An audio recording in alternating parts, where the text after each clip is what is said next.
Bonjour à toutes, bonjour à tous, j'espère que vous allez bien. Aujourd'hui c'est dimanche, on est le dimanche 22 février 2026 et on va bien sûr parler français.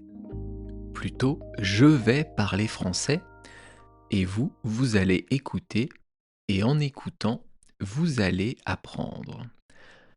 Alors aujourd'hui, une nouvelle expression française comme tous les jours qui est franchir la ligne jaune. Je vous expliquerai ça tout à l'heure. D'abord, je vais vous parler un peu de moi. Je vous parle souvent de moi, de mes souvenirs. Je vous parle aussi bien sûr de plein d'autres choses. Mais aujourd'hui, je vais vous parler du métier que je rêvais de faire quand j'étais enfant. Quand j'étais enfant, je jouais beaucoup aux jeux vidéo. Je suis né en 1984, le 22 octobre, pour ceux qui veulent me souhaiter mon anniversaire l'année prochaine. Donc, je suis né en 1984. Et à cette période, c'est l'essor du jeu vidéo. L'essor, ça veut dire l'expansion, l'augmentation. C'est à cette période que le jeu vidéo est devenu vraiment populaire. C'était les premiers jeux vidéo à la fin des années 70 et au début des années 80. Je me souviens quand j'étais enfant que mes sœurs avaient une Atari avec le jeu Pong. Le jeu Pong, c'est tout bête, c'est deux barres de chaque côté de l'écran et une petite balle entre les deux barres. Et le but, c'était de bloquer la balle pour la renvoyer à l'autre personne. C'était un des premiers jeux vidéo. C'était tout simple, le concept était tout bête, mais j'ai adoré jouer à ça avec mes grandes sœurs. Et après, quand j'ai eu 7 ans, je crois, 7 ou 8 ans, est sortie la Game Boy. La Game Boy, ça a été aussi une grosse révolution dans l'industrie du jeu vidéo. On pouvait jouer à un jeu vidéo en étant mobile, en étant soit dans son lit, soit dans son canapé, dans sa chambre, dehors, parce qu'elle marchait à pile et il n'y avait pas besoin de la brancher sur la télé. Alors, on pouvait jouer à l'intérieur, mais dehors, c'était horrible parce qu'on ne voyait rien. L'écran n'était pas rétroéclairé, n'avait pas de lumière interne, et donc pour ceux qui connaissent, jouer à la Game Boy dehors, c'était une galère. Mais à l'intérieur, c'était top. Et donc, pour mes 8 ans ou 9 ans, je sais plus, j'ai eu une Game Boy. J'ai eu une Game Boy avec le jeu Super Mario. Le premier jeu Super Mario. Et j'adorais ce jeu. Franchement, j'y ai joué beaucoup, beaucoup, beaucoup. Et plus j'y jouais, meilleur j'étais. Si bien que je connaissais le jeu par cœur. Et à l'époque, les jeux vidéo, il n'y avait pas de sauvegarde. On avait 3 vies, un ou 2 continues, je crois, et c'est tout. Et quand on mourait, on devait recommencer le jeu au début. Et je peux vous dire que c'est frustrant d'arriver au bout d'un jeu, quasiment au bout, et de devoir recommencer le jeu. Donc me voilà, petit Adrien, de 8 ans, dans sa chambre, avec sa Game Boy. Et je joue à Super Mario. Je passe les premiers niveaux, je connais le jeu par cœur donc je suis assez bon, je ne perds pas de vie. Premier niveau, deuxième niveau, troisième niveau, 10e niveau, et j'arrive au dernier niveau. Et je m'en souviens encore, le dernier boss du dernier niveau, c'était un nuage qui lançait des petits tirs qu'il fallait éviter. J'arrive là, je n'ai plus qu'une vie. Donc je me concentre énormément pour éviter les tirs du nuage, pour arriver à battre ce jeu, à gagner et à finir Super Mario. Et là, j'arrive à tuer le nuage. J'arrive à la fin du jeu. Sauf que le nuage se transforme en un boss encore plus difficile. Et j'ai été surpris. J'ai été estomaqué. J'étais, dégoûté. Et donc je continue, je me concentre. Je vois que le boss est très dur. Il tire 3 boules qui chacune se divisent en 3. Donc il fallait tout éviter. Et le pire arriva. Je me fais tuer au dernier moment par le boss. Je me fais tuer par le dernier boss du dernier niveau. Et là, je prends ma Game Boy et je la jette de toutes mes forces contre le mur. J'ai explosé ma Game Boy de rage, d'énervement, de colère contre moi qui n'avais pas réussi à gagner, contre le jeu qui était trop dur, contre la terre entière. Et à la seconde où j'ai lancé ma Game Boy, j'ai regretté. Je suis allé la chercher et l'écran était explosé. L'écran était violet, était bleu, vraiment complètement cassé. Pour ceux qui connaissent le terme rage quit ou rage quit, c'est s'enrager et quitter le jeu. Bien là, j'ai fait pire que ça. Je me suis enragé et j'ai cassé le jeu.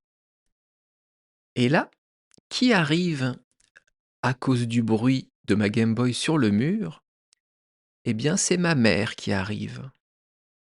Elle me regarde, elle regarde la Game Boy et elle me dit: «Eh bien voilà, Adrien, la prochaine fois que tu voudras jouer avec un jeu vidéo, tu te l'achèteras toi-même.» J'avais 8 ans, donc je peux vous dire que quand j'ai entendu ça, j'ai pleuré. J'étais dégoûté, j'avais cassé mon jeu, j'ai pleuré pendant longtemps. Alors pourquoi je vous ai raconté ça? Pourquoi je vous ai dit ça sur ma vie? Je vous rappelle que le thème de cette partie, c'était quel métier je voulais faire en étant enfant. Eh bien, je voulais être testeur de jeux vidéo. Car je m'étais dit que, en faisant ce métier, en testant des jeux vidéo, je pourrais jouer aux jeux vidéo toute la journée. Je pourrais même être payé pour jouer aux jeux vidéo. Et je trouvais ça extraordinaire. C'est marrant la différence de vision entre un enfant et un adulte. Aujourd'hui, on me dirait: «Est-ce que tu veux être testeur de jeux vidéo?» Je dirais non tout de suite. Franchement, tester un jeu avec plein de bugs, tester des jeux où il faut trouver les bugs, et c'est un enfer. Déjà, quand je joue à un jeu et que je trouve des bugs, ça m'énerve. Alors jouer à un jeu et ne faire que ça, ne faire que chercher les bugs, franchement, non merci, no way, pas pour moi. Mais c'était mon rêve d'enfant. C'était ce que je voulais faire pour allier ma passion, les jeux vidéo, et le fait de gagner de l'argent. Et vous, c'était quoi votre rêve d'enfant? Qu'est-ce que vous vouliez faire quand vous aviez 7 ans, 8 ans, 10 ans? Et est-ce que vous avez fait ce métier? Moi, je ne l'ai pas fait, j'ai fait autre chose.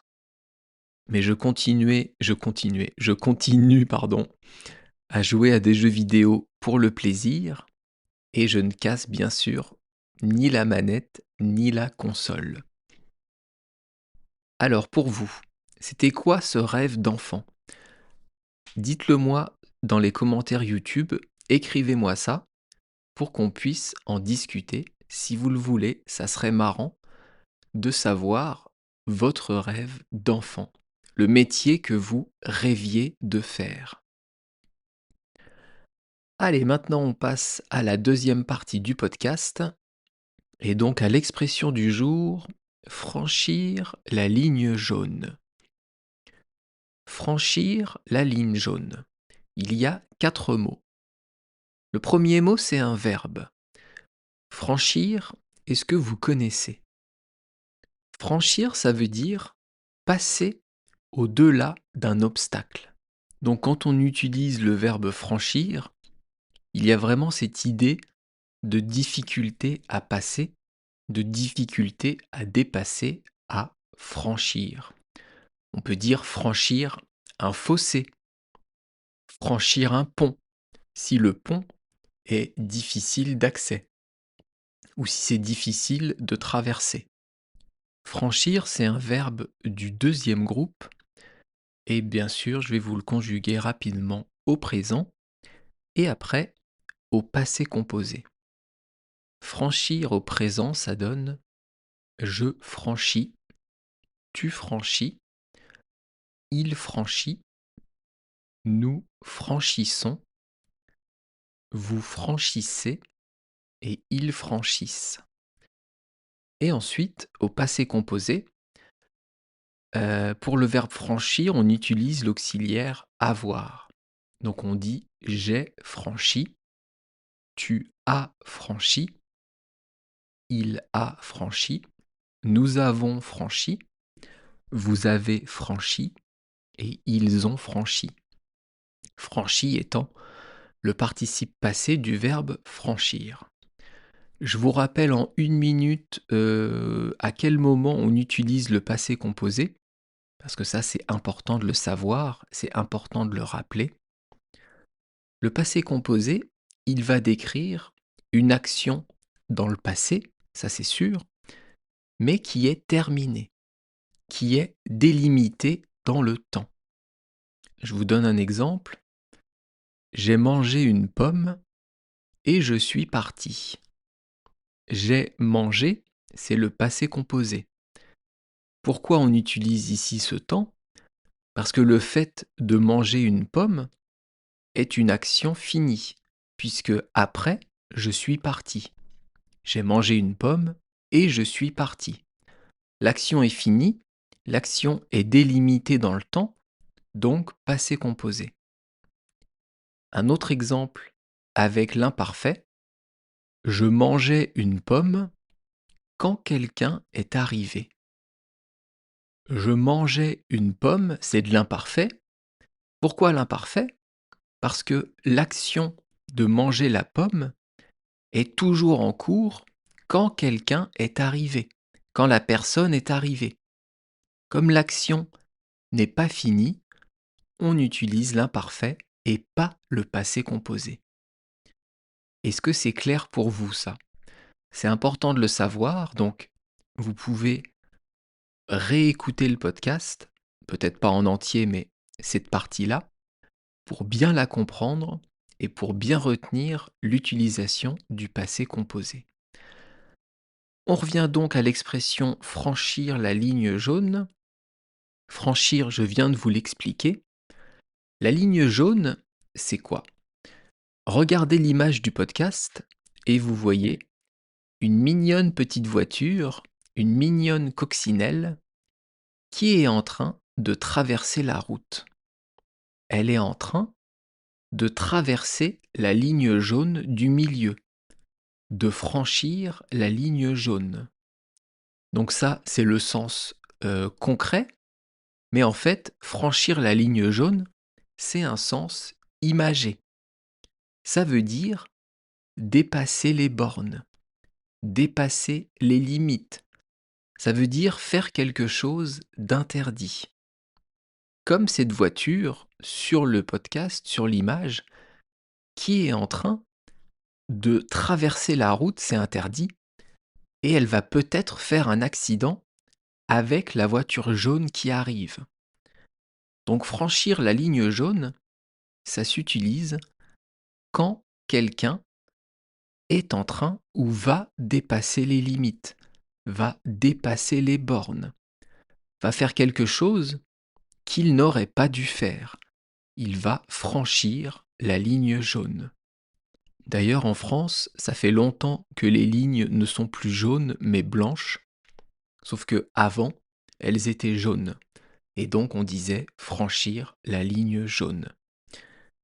Je vais vous donner un exemple, vous allez comprendre. Peut-être que vous avez un ou plusieurs enfants. Si vous avez entre 20 et 60-70 ans, vous avez peut-être des enfants et peut-être même des petits-enfants. Eh bien, pour l'éducation des enfants et surtout des adolescents, c'est compliqué.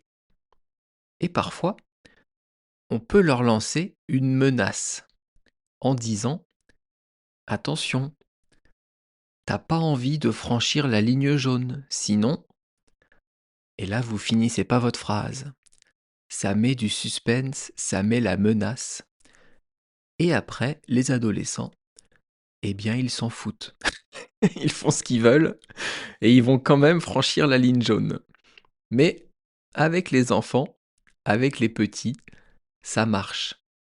Donc, franchir la ligne jaune, c'est faire quelque chose qui n'est pas autorisé, faire quelque chose d'interdit. En anglais, on dit to cross the line. C'est traverser la ligne, c'est franchir la ligne. En fait, c'est la même chose qu'en français, sauf qu'en français, on a rajouté jaune parce que les lignes à l'époque étaient jaunes. Est-ce que c'est clair pour vous? C'est une expression qui est du langage courant, donc vous pouvez l'utiliser avec tout le monde. C'est pas du tout familier. Vous pouvez l'utiliser en famille, au bureau même. On peut imaginer que y a un collègue qui vous propose quelque chose qui est interdit et vous lui répondez: «Écoute, non, ça ne m'intéresse pas, j'ai pas envie de franchir la ligne jaune». Et là, vous lui aurez dit: «Non merci, je ne suis pas intéressé par cela». Je pense que c'est clair, en tout cas j'espère. Comme d'habitude, laissez-moi un petit message si vous ne comprenez pas. Posez-moi des questions, demandez-moi. Et s'il y a des sujets que vous voulez que j'aborde dans le podcast, sur la culture française, sur l'histoire, sur la culture en général, la musique, les sciences, dites-moi. Et si je peux, j'en parlerai avec plaisir. Eh bien, on se retrouve demain pour une nouvelle expression française et ça sera en voiture, Simone. Ça, c'est une expression marrante. Je vous en parlerai demain, lundi. Et d'ici là, je vous souhaite de passer une bonne journée, une bonne soirée, un bon week-end. Et on se retrouve demain. À bientôt. Bye bye. Hasta luego. Il aleja. Matane.